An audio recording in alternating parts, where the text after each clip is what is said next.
Welcome to the Aging Well podcast. I'm your host, Dr. Jeff Armstrong. In this episode, I'm joined by B.C. Frost, an inspiring author who made her literary debut in her 60s with A Punishing Breed, a novel that's already made waves with its powerful themes of resilience, empowerment, and tackling social issues. We'll dive into her remarkable journey of reinventing herself later in life, the creative process behind her book, and how she's embracing new opportunities and passions after 60. Stay tuned for an engaging conversation about aging well and chasing your dreams no matter what your age. Denise, welcome to the Aging Well podcast. Let's begin by having you talk about yourself. Tell us about yourself and your journey leading you up to publishing A Punishing Breed, and what inspired you to pursue writing a novel in your 60s?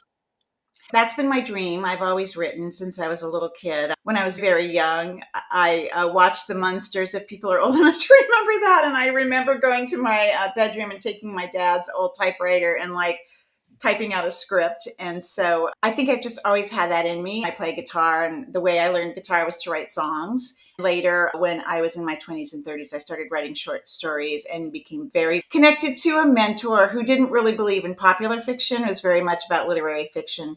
So I found myself in about 2015 kind of stuck and thought, what I love more than anything else is reading mysteries. So I thought, I'm just going to write a mystery. And I started and stopped and started and stopped.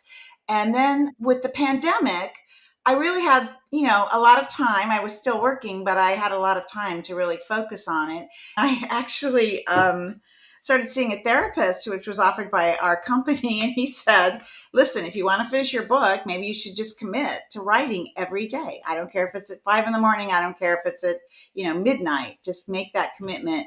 And that really changed everything. And so I've been writing every day, getting up at 5 or 5:30, and I finished the book. And I was in a writing group, and there was a publisher in the writing group, and she just said, let's do it. So it took a long, long time, but when it was finished, it happened quickly. Great. So there wasn't necessarily a specific catalyst. It was just kind of that daunting, it's always been in the back of your head. I want to write a book, got to write a book.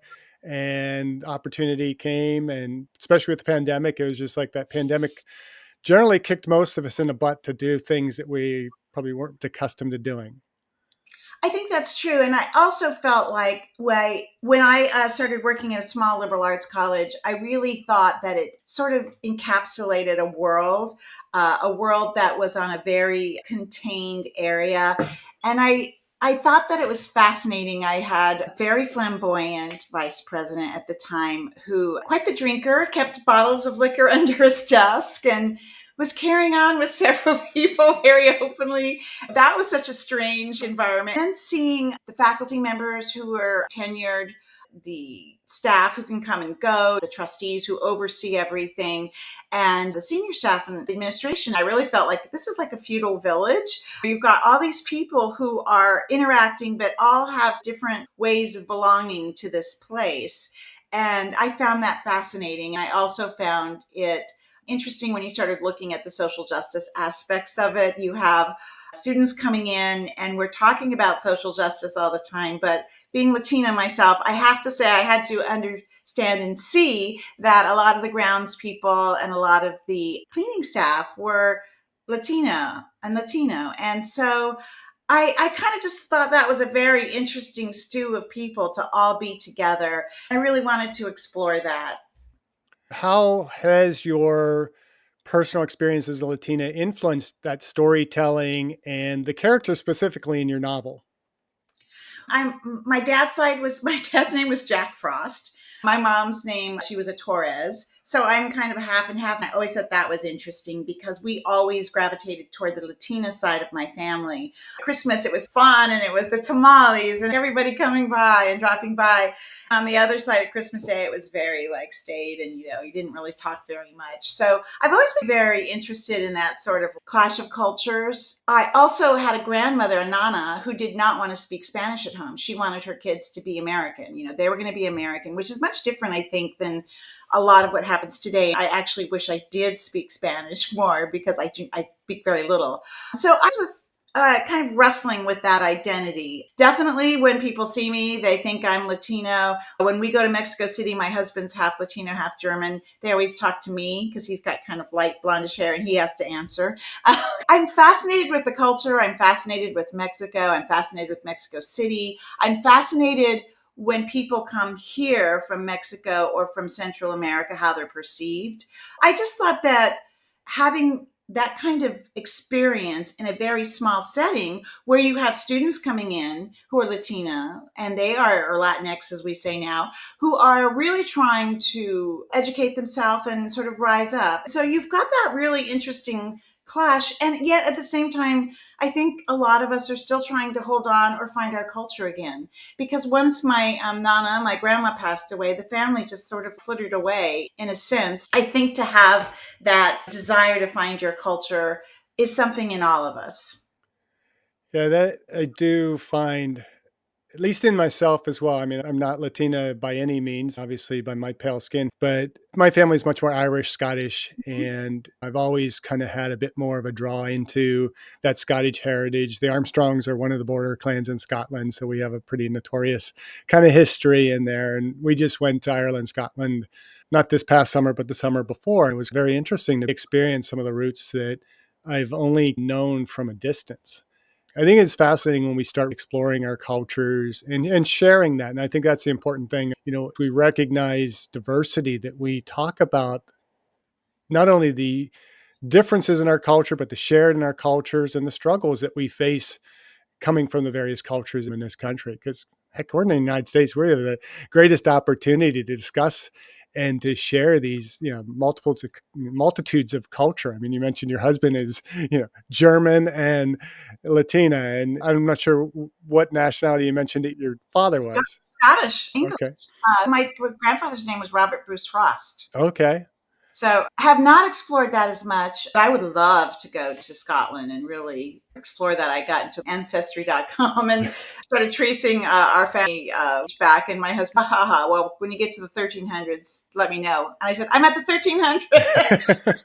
So I agree so much with what you said. Sharing what we have in common is really important. I really think sometimes that when you work at a college and university, we don't talk enough and we don't share enough about our cultures and what we have in common. And I find that to be disappointing. I hope that we can, even if someone says something that might not be politically correct because they don't know better, have a conversation so that we can move forward together rather than start pointing fingers at each other. Just watching culture evolve over the decades, sometimes I feel that we have gone a little bit backwards, that we don't really embrace each other in the way that I hope we can in the future. So finding our differences as being something that we can learn from and not that divide us. And that's part of our aging well is, being able to interact socially and have those purposeful social connections that draw us together, strengthen us as opposed to divide us. So we've gone off on a little bit of a tangent from your book. No, that's quite all right. I love the conversational aspect of doing the interviews on this show because we reveal a lot more of what is driving people to be successful, to age well. And so along that line, what are some of the challenges that you face in starting a new creative career later in life? And how did you overcome them? Well, first of all, I think it's having faith in yourself. I was a theater major in college, and I will say this story that I went to a junior college, and then by the time I got into a four-year college, I was in the theater department and never left. It was Cal State Fullerton, which is a large school, but the theater department at the time was very small.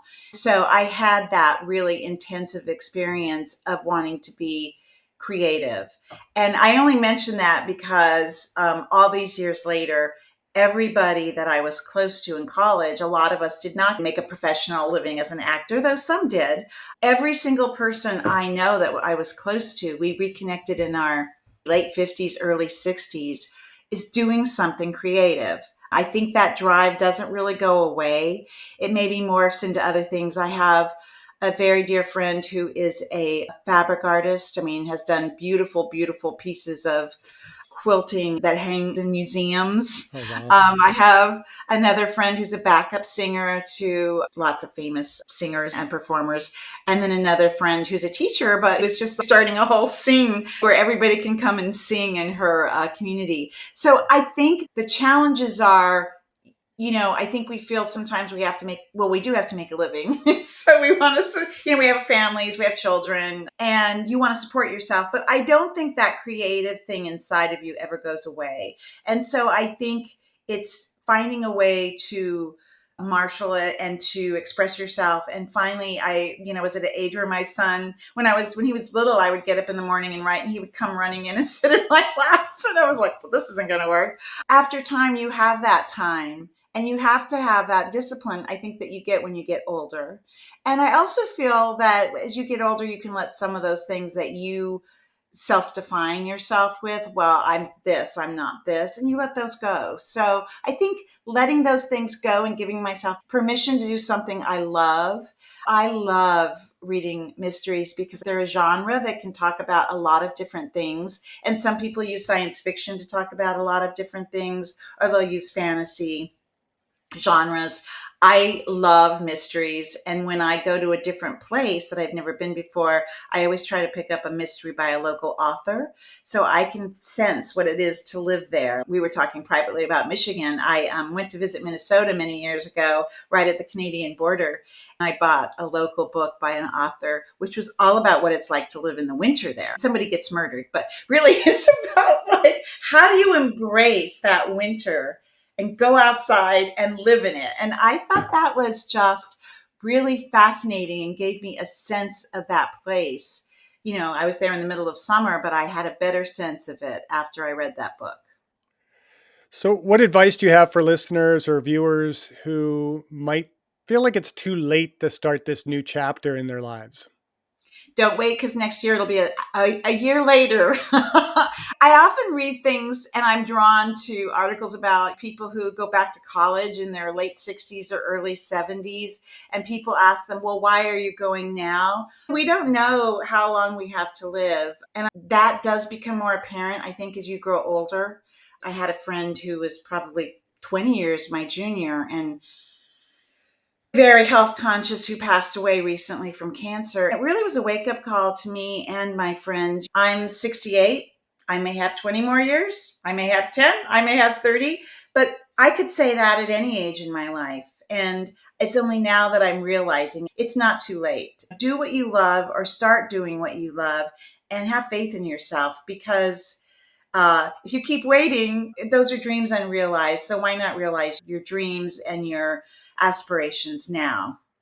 We talk often on the podcast about the 4 ages of life. The first age is that period of dependency, probably through high school, maybe college, depending on, your situation.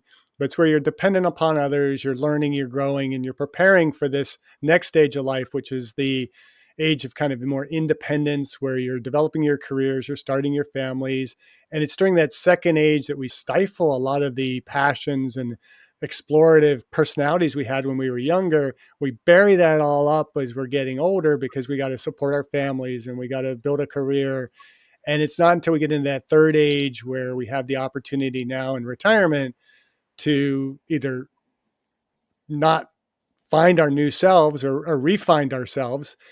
And we end up kind of going down this path of just boredom and not knowing what to do. Or we find, like you did, those passions that maybe got buried. Because I can't remember if we talked about this after we started recording or if it was kind of before we really started recording this episode, but you talked about as a child sitting down after watching the Munsters, typing these episodes out, and brought back a lot of fond memories because I grew up watching the Munsters as well.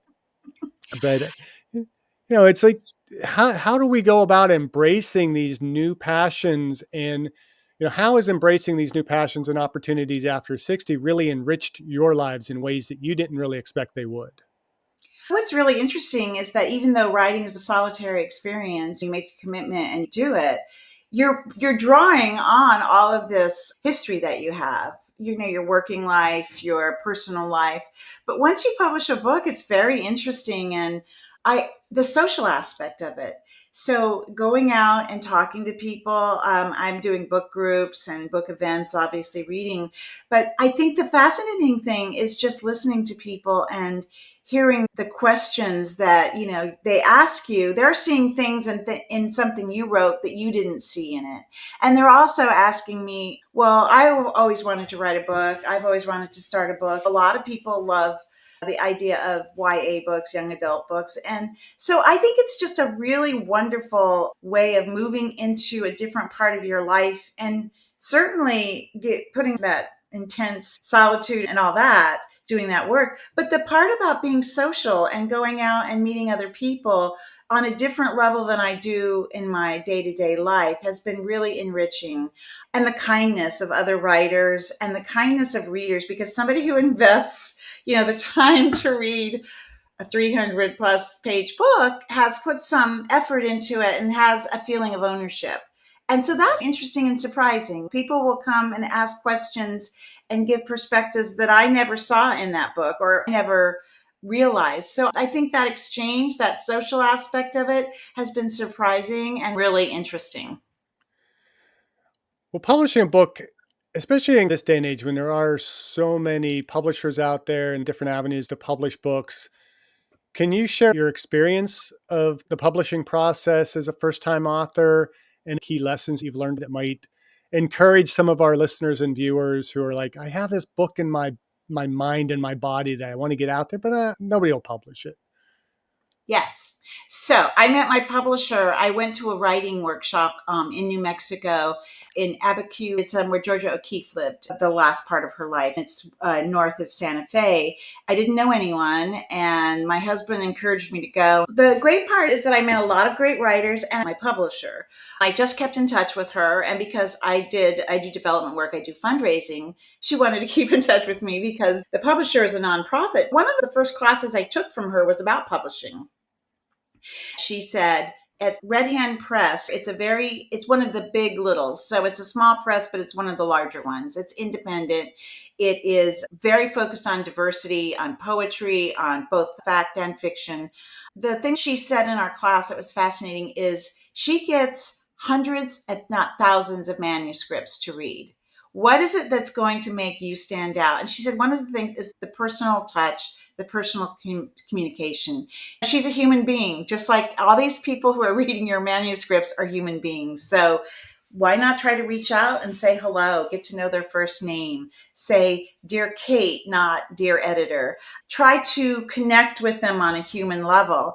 I thought that was fascinating because I think a lot of times when we're involved in creative endeavors and we have to put it out in the world, we think that things are against us, or that person isn't getting me. When you put yourself in their shoes and say, what is it that's going to make this author seem interesting or have humanity and reach out to you? So I thought that was fascinating. And there are so many people who will help you. So definitely go up and talk to people at panels. If you're interested in a certain genre and you go to a panel and you see a writer, ask about their publisher, ask about what kind of books they publish. How can you connect?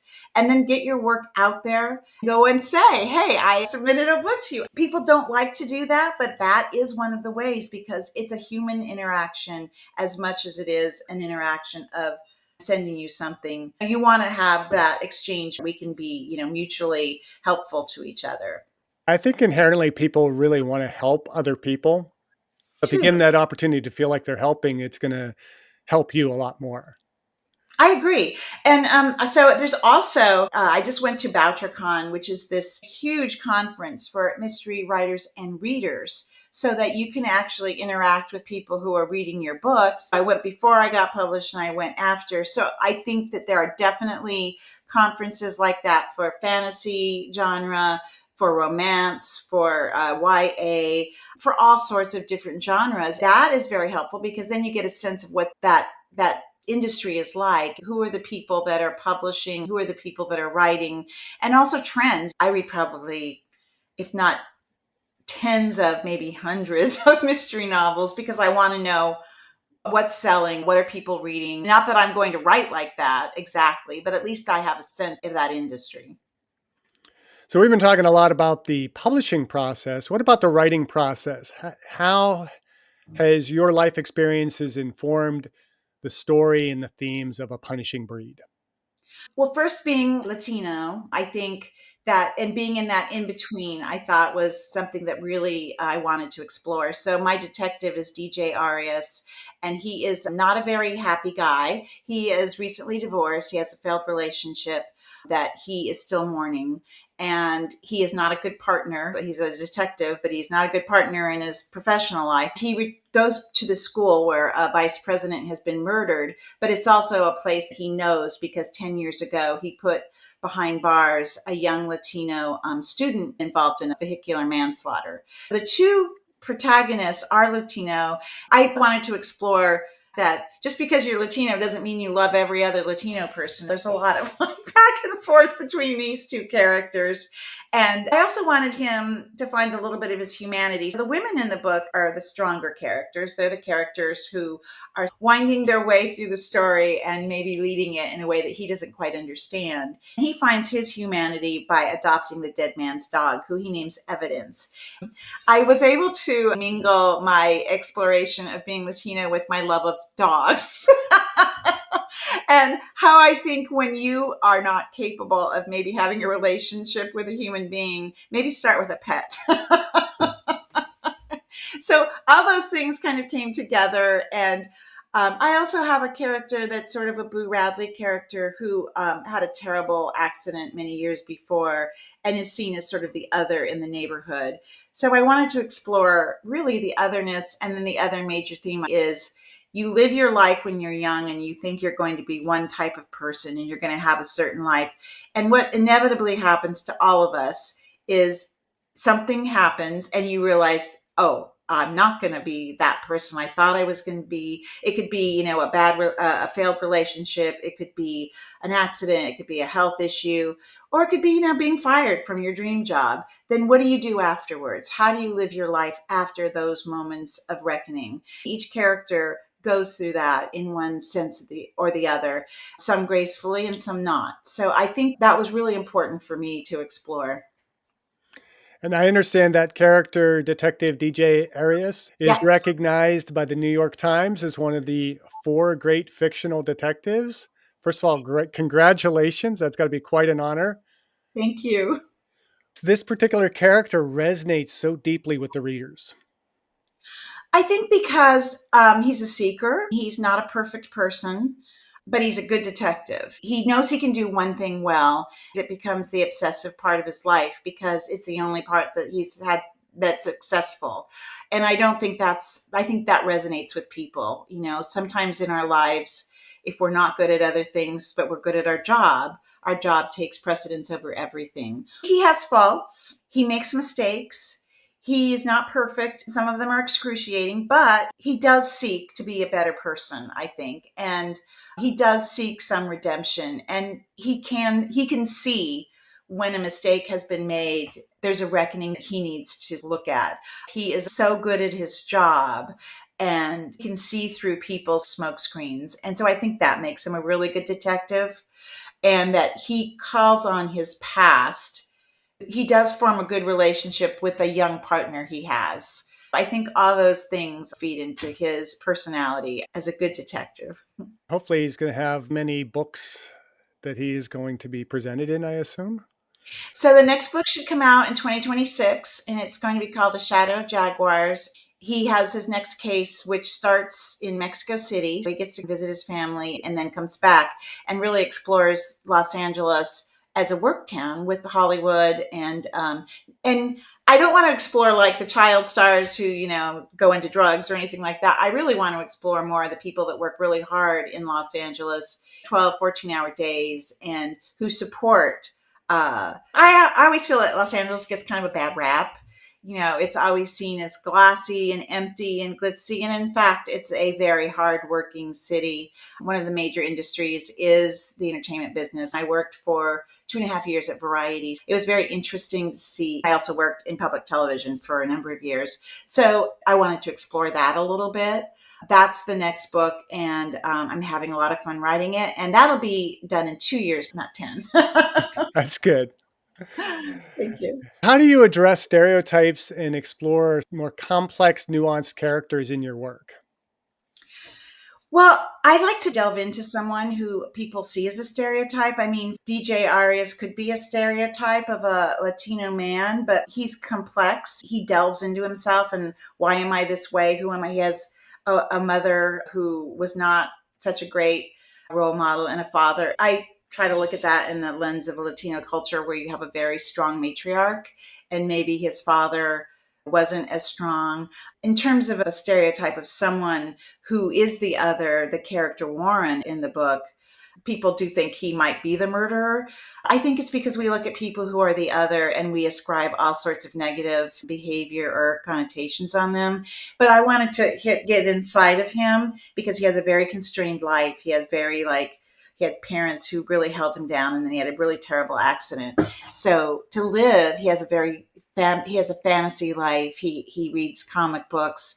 He believes, he goes out at night where no one can really see him, and he sees the magic in the neighborhood, and he collects baubles and Christmas decorations, and he sees them as beautiful and jewels. And so and he loves nature, and I wanted someone in that book that turns that stereotype of someone who would be, the kids call him a monster, but is really a magical being. And he has these things that it allows him to live. So I hope that's turning that stereotype on its head. All of the people in the school, the landscapers, the gardeners, the people who work behind the scenes, all had very full lives with their own stories of how they got there. I'm hoping that addresses some of those stereotypes when you walk into an institution or a place and say, oh, well, that's that, and that's this person's that. I don't believe in those things. I love talking to authors about their characters because you really get a sense for the greater depth. Oftentimes we think of just the depth of the individual character, but you're also talking about the depth of society within your book. That is so fascinating to me because I'm not that type of writer. I've published a textbook and I've tried to publish a book on my well-centered fitness, but that hasn't gone anywhere. It's not near that complexity and depth. I get really excited for this book. I've glanced at it. We haven't had enough time between setting this up and myself getting the book and doing the interview to have read it in detail. But I know it's a really fascinating and good book. And I'm just really excited to take a weekend and just kind of sit down and really dive deep into it. Well, I like to listen to books and podcasts on health and being healthy. So There we go. I look forward to your book when it comes out. That's the other thing about getting older. You start to really pay attention to your health. I look forward to hearing more of that from you. Yeah, and I think what should be coming out of this conversation is that aging well needs to come a little bit earlier. We can't wait until we're 60 to decide now I'm going to write my book or now I'm Right. going to start getting healthy. We got to start doing it a lot earlier. And this Exactly. podcast is about aging well. Often later in life, we find ourselves reinventing ourselves. This podcast for me is a bit of a reinvention. I've been an academic for 26 years now, done personal training, but I've never wanted to be in front of a camera. And now, we're kind of reinventing being on YouTube with not only the audio podcast, but the video podcast as well. Reinventing ourselves often requires resilience. How have you drawn on resilience in your own life to embrace this whole new chapter as an author? That's a very good question. I think that reinventing yourself is something I've always done. My dad, it's funny, you said my dad was an athlete. He was a football coach. And when I was a little kid, we moved about 26 times before I was in sixth grade because my dad was always like, okay, I could be a head coach here and I'm going to go to a junior college and I'm going to go to college. So I think going into a different situation is a reinvention when you're a child. You get used to being put into a completely different environment. That is a resilience that I did not want to repeat when I was married. I got married and we had our son. We lived in the same house. But I think reinventing yourself, and it's kind of like the character of Warren. I feel sometimes when your life that you are in is not the place that you feel you can be, sometimes the resilience is looking within. And for me, when I write, I feel like I'm living my life that I live that everyone sees here, but I also have a life here. And so it's a fuller life, kind of like Lauren, like magic. And it makes me see things differently. Sometimes it helps me to see people differently who I'm not understanding. So I think that resilience and that idea of reinventing yourself should be part of your life, no matter your age. When you do get older and some of the time commitments free up, you can take that reinvention and resilience and build on it. I would encourage people at any age to, if you're having a tough time, like step back, take a moment, and really look within. And that doesn't have to be writing. It can be music, it can be art, it can be exercising, it could be, starting a new venture. I think that you're given one life. And that's the other thing about growing older. We have one life and it will end at some point. So what are you waiting for? Right. And I'm not saying that to be cute. I mean it. What are we waiting for? I tell my son that, and he's 27. Our son, he's in the movie business. That's what he wanted to do. We were like, do what you need to do, express yourself and be yourself. And I think I learned that from being told the opposite. Yeah, I had to learn it. I was told it my whole life, and my dad lived it. My dad is one of my heroes. He just passed away in February, but I'm sorry. for years, his lack of success rather than seeing the effort and the daring and the challenge, the self-inflicted challenge that he gave himself. He married very young. He was 19 when he got married. Did a little bit of acting early on in life, and he became a management consultant. Did that for years. His third wife, Margaret, my stepmom, she's very much a mom to me. She took a job in New York City, so they had to leave Pittsburgh, and he had to give up his consulting business. And really at his age, it was a little too late to try and do more there. And so he was kind of there in New York, and she's like, well, why don't you try, seeing if you can get some extra work acting?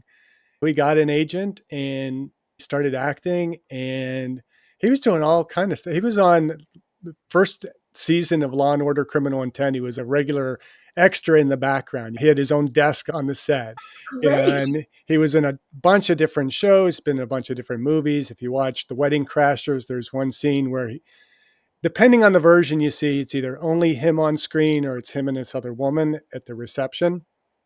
He just took on these opportunities. I think it was probably before I was born, but he had a tryout with the Pittsburgh Steelers. My dad never played football in high school or college, but he got to the Steeler training camp to try out for, I believe it was a punting position.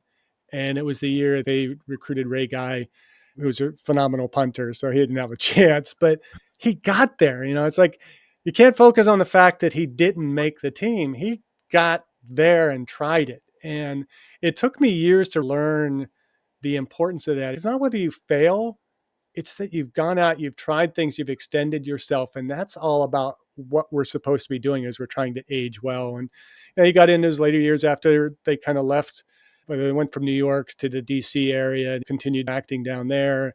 And then when they both retired and moved to Arizona, he created this character Bucked Off, where he'd travel around and was basically performing for many of the senior homes, mostly people his own age.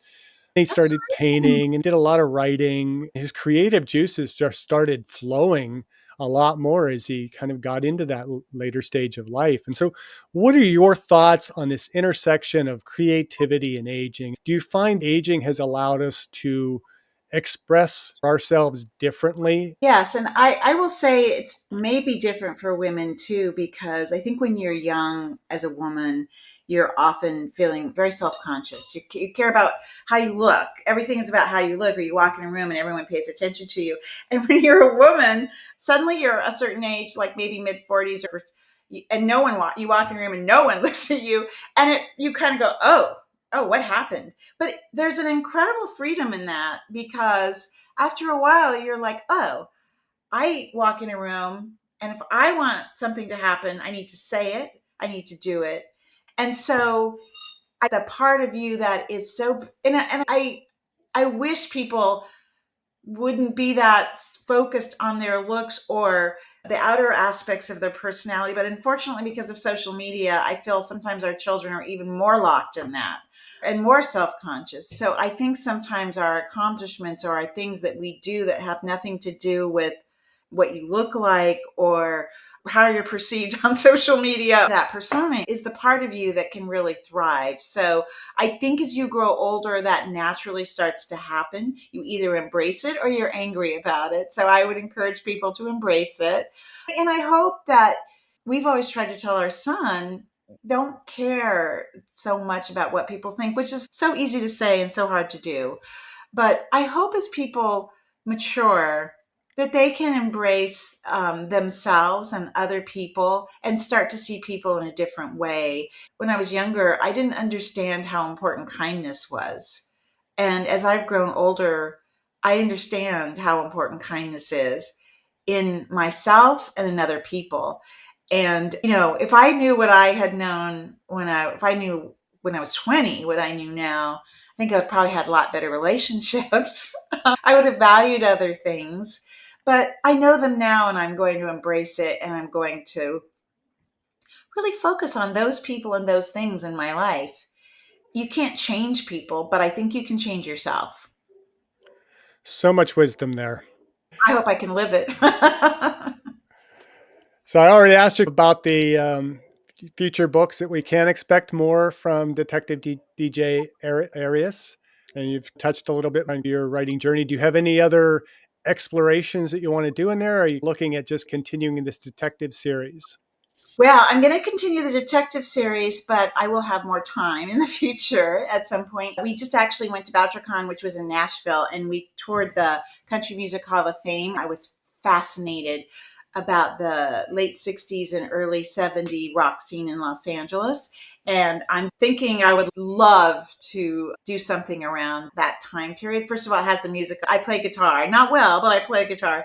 My husband's 10 years younger, so he's always asking me to play 80s music, but I play 70s music. So I would really love to think about something in that era. I love Los Angeles. I was shocked that Nashville, the Country Music Hall of Fame, had a whole floor dedicated to Los Angeles music because it was folk rock. It was even cowpunk, which I didn't even know. I didn't know there was cowpunk. So I started to think like, oh, this is fascinating. Bakersfield sound, Bakersfield was a Oh, big yeah. country music thing. So I think that would be really fascinating. I'm considering like a parallel sort of story, not tied to the other one, but maybe trying to explore that a little bit. And when I start thinking about things like that, it really excites me. So I'm looking forward to that. And I will say for anybody who's a writer out there, there's a great book by Stephen King called On Writing that I just adore. It says basically, some people outline, some don't, but he writes that he doesn't outline because he likes to just write, and it's like walking on a trapeze. You might fall, you might go to the other side, or you might fly. I think that anywhere on your writing journey, it's a great book to read. That is a great book. I've read that book and I really enjoyed it. And I Yeah, love I love Stephen it. King. I love Stephen King. I could tell a story about my stepmother's car breaking down and she having to make a call, and she goes up to this house and knocks on the door, and it turns out to be Stephen King's house. And He answered the yeah, door. Oh my yeah. God, So that's she amazing. actually sat there, chatting with them in their living room as they were waiting for the, I don't know if it was AAA or whatever it was, that had to come and get the car going. But yeah, That's a great story. yeah. So you don't think of people like that being just kind of hanging out at home. I guess you'd think of Stephen King as just always being at a typewriter, just writing. I follow him on social media. I think he's amazing. Someone who met one of your idols, that would be my idol. That's a great story. I'm going to remember that forever. You can work it into one of your books. Also, could be scary when you walk up to a big house and there's like, hello, Stephen King. I'm Stephen King. Okay, I have a question that we ask of all of our guests. Okay. What are you doing personally to age well? I've started doing some fasting. There's a doctor at USC who actually really believes that if you fast, a controlled fast, that it actually helps. I think it's called autophagy, and you probably Mhm. already know all this stuff. But he discovered it by working with cells, yeast cells, and some cancer patients before they go through chemo. If you fast, it helps your body take in the chemo. And through that, he discovered a lot of things. So I've been doing some of that. I've been trying to walk more and exercise, but I need to exercise more and eat better. I used to drink a lot of wine. Honestly, sleep. And one of the things I'm really trying to focus on this year is to get into a meditation practice. I've done a lot of yoga in my life, and I want to get back into that because I think it's such a great practice. When you first start, to sit and meditate for 5 minutes seemed like a lifetime. And then when you get into that practice, you go into it immediately and it really clears your head. I'm doing a combination of things I'm doing now and things that I really need to do. Sounds like you're taking the right steps to age well. I am trying. My husband is a big exerciser. We got a Peloton bike just before the pandemic, and he's on that every day. I think he's thousands of miles into it at this point. I used to do spin all the time. I'm probably more of a class person. I really like to get into a class and do it. Maybe it's a competitive streak because I always like to see if I can go, faster and harder than the person next to me. But he's gotten really into that. So I need to step up and follow him doing that kind of thing. Yeah, I'm much more of a solitary exerciser. I have a gym in our garage. I'm not much for going to the gyms anymore. Pandemic was awesome for me getting in shape because I have an hour commute to campus and back each day. So that's like 2 hours I lose. Yeah. Not having to do that for that year was great because I had time to walk the dogs every day, 2 exercise sessions, plus get my classwork and my teaching done. I got in the best shape, got the leanest I've been in my life. And then I got to go back to work. Nice. Well, generally it's 4 days a week because we're on this kind of schedule. It's 2 day a week classes, which I'd rather go 5 days a week teaching a class for a shorter period of time, have more contact with the students. Fridays are a little bit back and forth. It depends on what I'm teaching, what meetings I have. We always have our division meetings. As you know, with academics, there's always those wonderful meetings that we have to sit through where I have to drive all the way to campus to sit for a 2 hour meeting and then drive home. Hopefully my bosses aren't listening to this conversation, at least this part of it. The exercise piece, it's pretty easy for me. Trying to get the nutrition honed in is always a challenge. Yeah. You mentioned fasting. It's interesting. We just interviewed the CEOs of two of the big fasting companies. I'm not sure if you were talking about Walter Longo in Not your too long. conversation. So he's with El Nutra. We just interviewed their CEO, and I just completed their 5 day fast this week. Oh, On the fifth day of that fast, I interviewed Christopher Rhodes, who is the CEO of Mimeo, which is the other fasting mimicking company. They have two different approaches. Walter Longo's approach is nutrient dense, but caloric restricted 5 day fast mhm. period, whereas Dr. Rhodes's approach is basically using biomimetics, which are the chemicals that are produced during a fast, and basically having people consume those on a daily basis over time. So they're two very different approaches. Both of those, I went into those interviews very skeptical and very much like, okay, they're just going to be promoting a product. But both of them have very good science behind what they were talking about. And it was very interesting. So this should hopefully, as they listen to this episode, they will also turn to those two episodes as well. I'm learning a lot in this process. Taking the steps of aging well is being open to learning new things and developing and growing. And so it's kind of fascinating too when I listen to my guests and what they're doing and how they're really connecting the dots and doing the things that they need to be doing. You mentioned mindfulness and yoga and meditation. We've talked today about social connectedness and the importance of that. So you're hitting all the bullet points. Maybe not perfectly, but we're all moving in that right direction toward aging well. It's so fun, but I find Dr. Longo amazing. I've done 2 of those fasts. It's also interesting because you realize it gives you a different relationship to food. Mm-hmm. I've realized now, like before, I would be hungry and like, oh my God, I have to eat. And now I'm kind of like, I can wait, it'll pass. I mean, where we live, we have food all around us. We can definitely wait a couple of hours or next day to eat. That's not the worst thing. I've been listening a lot to Huberman Labs and Andrew Huberman, Mm-hmm. and he has a big thing about alcohol, like how it's poison. So there's a lot about aging in women. Apparently, we need a lot more protein as we age. I stopped eating meat about 2 years ago. I do eat fish, but I don't eat beef, chicken, or pork. How you get protein and how that's important to you, and also how it's more important right now to strengthen, lift weights, and all those kind of things. It's still important to walk, but just keeping your muscles intact and building on your muscles. I think those things are very important. Keep it up. Well, I'm very fascinated by Dr. Rhodes. I want to hear more about that. Yeah, I wish I had in front of me what those episodes are. I'll let you know afterwards That'd be very when those fascinating. episodes are going to be coming up. Okay, cool. They'll be coming up, I believe, in October. I'm really interested. So let's see, DC, it's been a real joy talking to you today. I feel like I could keep going on, but I'm sure you have a lot of things to do today. And I'm hoping that our viewers and our listeners have been inspired to read A Punishing Breed. Where can they find the book? How can they learn more about you? Do you have a web page? Is there social media? DeniseFrost.net is my website. My book is available wherever you buy books, Amazon.com, bookshop.org. It's in a lot of bookstores, but you might have to order it separately. So probably online is the easiest way to follow it. And I'm on social media, Facebook, DeniseFrost.net, Instagram, DC Frost Writer. I'm even on TikTok. My publisher made me go on TikTok. No, I am not on TikTok. I can't bring myself to do that, but maybe I need to be. It's a welcoming community. I swear to God that, the more videos you do, the more people watch, are attracted to your posts. There's a thing called Book Talk on there, which I actually thought was Book Talk, but it's not. People just keep coming back. Even my son is not on TikTok, but I'm on everything. So come, Denise Frost or DC Frost, I'm there. Links in the description notes so people can easily find those. And I'll look for you on TikTok in the future. It might be a while. Okay.